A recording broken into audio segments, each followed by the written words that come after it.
พยากรณ์อากาศประจำวันที่ 2 พฤษภาคม 2025 ความกดดันต่ำของอากาศร้อนได้ปกคลุมอยู่ทั่วทุกภาคของประเทศลาวด้วยกำลังอ่อนสมทบกับกระแสลมตะวันออกเฉียงใต้พัดปกคลุมซึ่งจะเฮ็ดให้อากาศร้อนหาร้อนเอาอยู่ทั่วไปและจะมีฝนตกฟ้าห้องฟ้าเลื่อมในระดับคอยหาปานกลางอยู่บางท้องถิ่นพอมีลมพัดแรงเป็นบางโอกาสในแต่ละภาค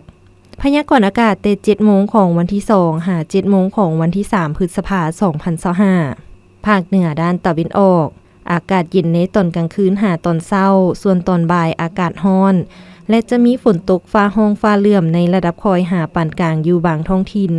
พอมีลมพัดแรงเป็นบางโอกาสหรือเนื้อที่ปกคลุมของฝนเท่ากับ 40 ส่วนห้อยของภาคอุณหภูมิระหว่าง 14 หา 27 องศาภาคเหนือด้านตะวันตกอากาศเย็นในตอนกลางคืนหาตอนเช้าและจะมีฝนตกฟ้าห้องฟ้าเลื่อมในระดับคอยพอมีลมพัดแรงเป็นบางโอกาสอยู่บางท้องถิ่นหรือเนื้อที่ปกคลุมของฝนเท่ากับ 35 ส่วนห้อยของภาคอุณหภูมิระหว่าง20 หา 36 องศา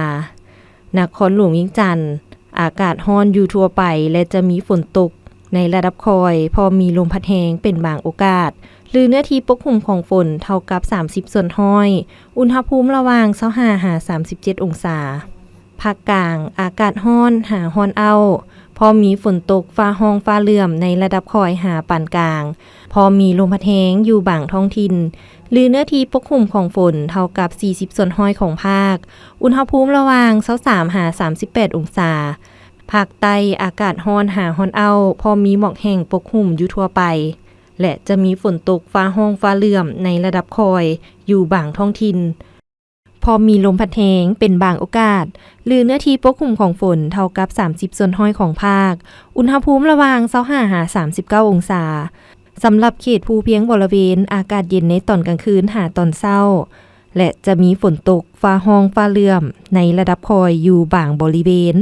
พอมีลมพัดแรงเป็นบางโอกาสหรือเนื้อที่ปกคลุมของฝนเท่ากับ 30 ส่วนห้อยอุณหภูมิระหว่าง16 หา 30 องศาอุไรวันแสงพระจันทร์อ่านสบายดี